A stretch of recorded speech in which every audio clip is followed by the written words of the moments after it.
দর্শক, স্বাগত জানাচ্ছি রিপোর্টার বাংলা টিভির বিশেষ আয়োজন ঈদ আনন্দে বাংলাদেশ। পুরো অনুষ্ঠান জুড়ে আমি আপনাদের সাথে আছি আবু সাইদ। দর্শক, আজ আমরা অবস্থান করছি প্রাচীন শহর কুষ্টিয়ার লালন শাহ ব্রিজ। 1915 সালে নির্মিত কুষ্টিয়ার ঐতিহ্যবাহী হার্ডিং ব্রিজ। ব্রিটিশ এই স্থাপনাটি টিকে আছে যুগের পর যুগ।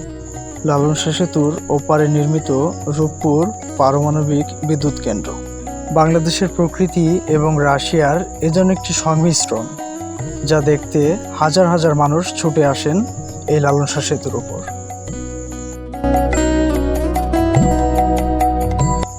পদ্মা নদীর এই অপরূপ সৌন্দর্য আলাদা করেছে কুষ্টিয়া এবং পাবনার দুটি জেলাকে।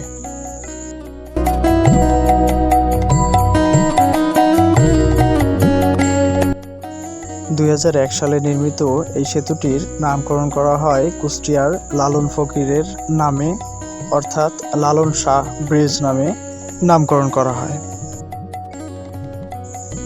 পাবনা জেলায় নির্মিত রূপপুর পারমাণবিক বিদ্যুৎ কেন্দ্রটি 2016 সালে কার্যক্রম আনুষ্ঠানিকভাবে শুরু করে। ঈদকে সামনে রেখে কুষ্টিয়া এবং পাবনাবাসীর বিনোদনের একটি জায়গায় রূপ নিয়েছে অপরূপ এই স্থানটি।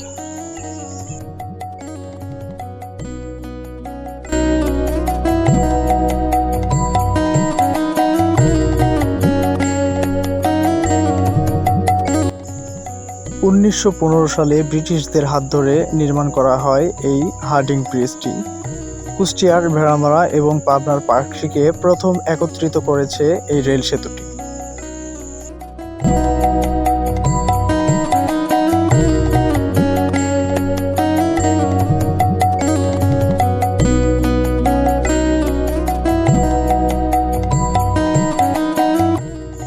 অপরূপ সৌন্দর্যে ঘেরা কুষ্টিয়ার লালন শাহ সেতু এবং তার পাশেই নির্মিত রূপপুর পারমাণবিক বিদ্যুৎ কেন্দ্র।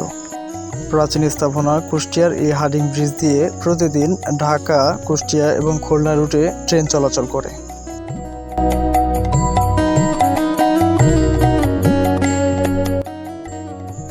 Abu Sayeed, reporter Bangla TV, Kushtia.